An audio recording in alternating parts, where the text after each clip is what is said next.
sure when I posted on Reddit. Finally decided to spend my money wisely and buy a GoPro. Timing, timing, timing, all about timing, timing, timing. I bought a GoPro Hero 8, and so far so good. I bought a cheap kit online. Bought the GoPro for 200 and I think it was like 10 bucks on Facebook Marketplace. Couldn't be happier with the decision because the quality is great. With 64 gigs of memory, I have 2 hours of recording time, 4K. And I can't really get that for 210 bucks for a professional camera.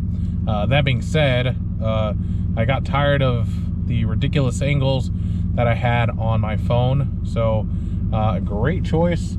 I could drive responsibly, even though I did have my accessories for my phone. It wasn't as safe as I wanted it to be. So, there we go.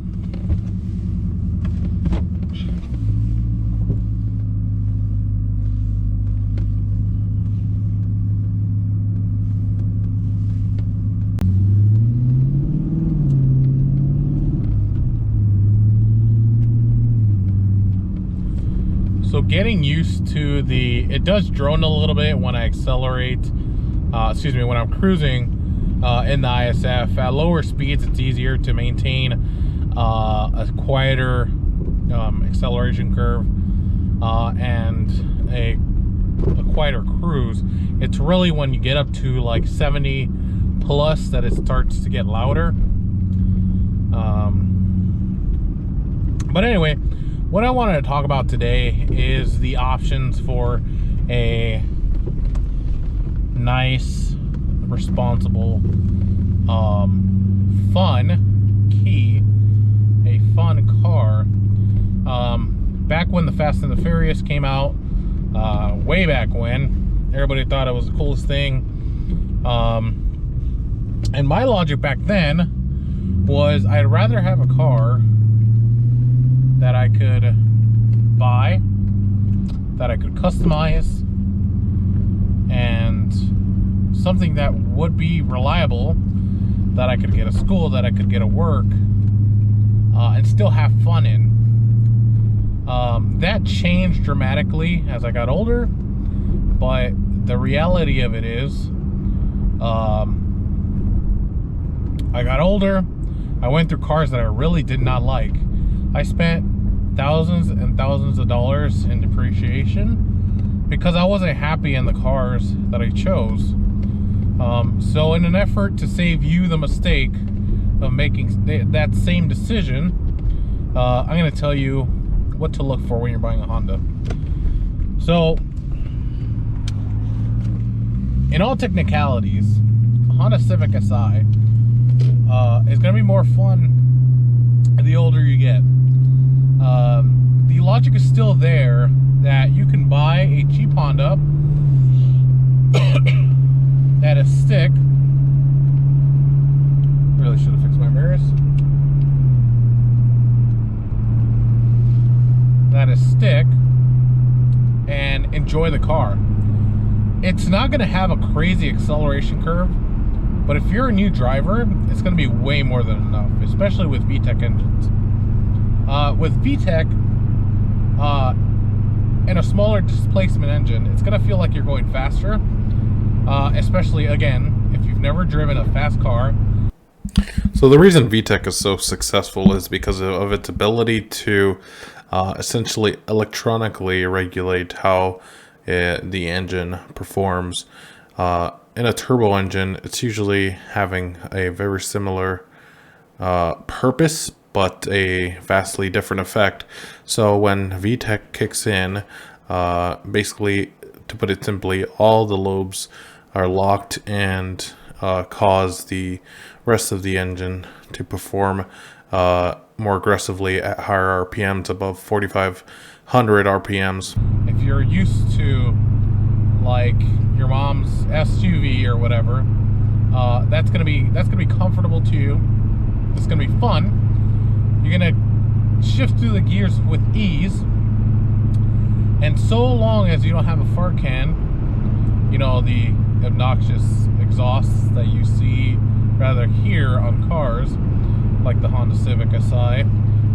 Now, there is a right way of going about it.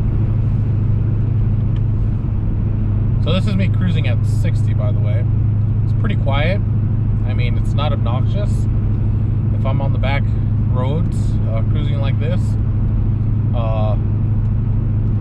it's not that bad. But anyway, so if you're buying a Honda Civic Si, roughly 200 horsepower, way more than enough, you're gonna be way more than happy with that car.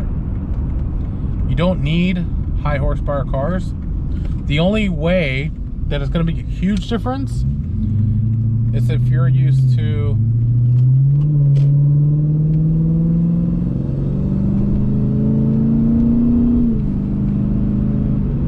that was acceleration in normal mode in the ISF.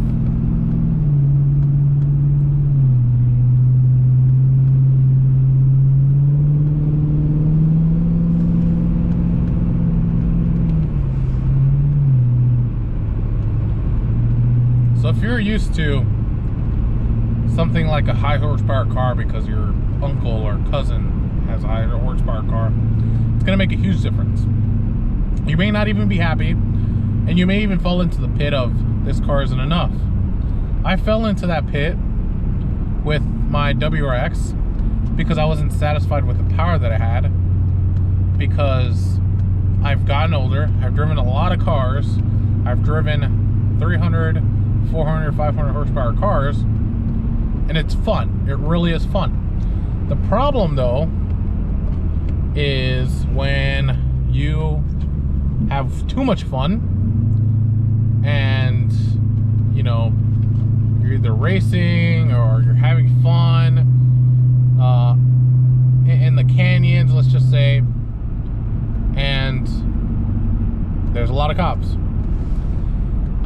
You're gonna have a lot of tickets. And being young, or hell, even just being somebody who doesn't like to spend money that, you know, you don't have to waste, because let's face it, a speeding fine is a waste of money. There's no, like, you're not putting it towards car parts, you're not putting it in the gas tank, you're not spending the money wisely. So a Honda Civic is a great choice for people that are money conscious, want the reliability to get to school, get to work with virtually no problems, let's just say that. And on top of that, you could buy, and I really hate to say this, but you could buy a cheap turbo and get cheap, easy, fun power out of it without blowing the motor, so long as you know what you're doing, you do your homework, and you drive the car responsibly. With limitations, of course, because nobody drives fun cars responsibly. But you're gonna shift through those gears without an issue. If you're smart about it, you'll get a radar detector, or just pay attention to cops, and you won't get pulled over. You won't be wasting money unnecessarily on tickets. You'll spend virtually no money. I say no money because there's an unlimited amount of money that you could put into a car and make it yours. But you'll spend virtually no money on modifications unless you choose NVIDIA parts, unless you choose, you know, Garrett turbos. Brand name stuff is going to cost you money, there's no doubt about it. But if you love that car and you drive a manual Honda Civic, let's just say through college, when you can afford to put more money into it, it's still going to be the same fun, great car, and you're going to make it yours. You're going to make it, you know, the car that you want it to be, because the childhood me still exists, right? It may not be my style anymore, I'm into V8s, but you can drive a Honda Civic and put a bunch of money into it. We've all seen the videos of the Honda outdoing a Hellcat on the drag strip. There's no doubt in my mind that you can outdo it. Now, are you the type of person, however, think about this. Can you survive? Are you happy with keeping your car out of commission, more or less, for days on end to put this money? Now, there are cars that I did technically forget about, and I say forget about loosely because the Acura Integra is a good choice.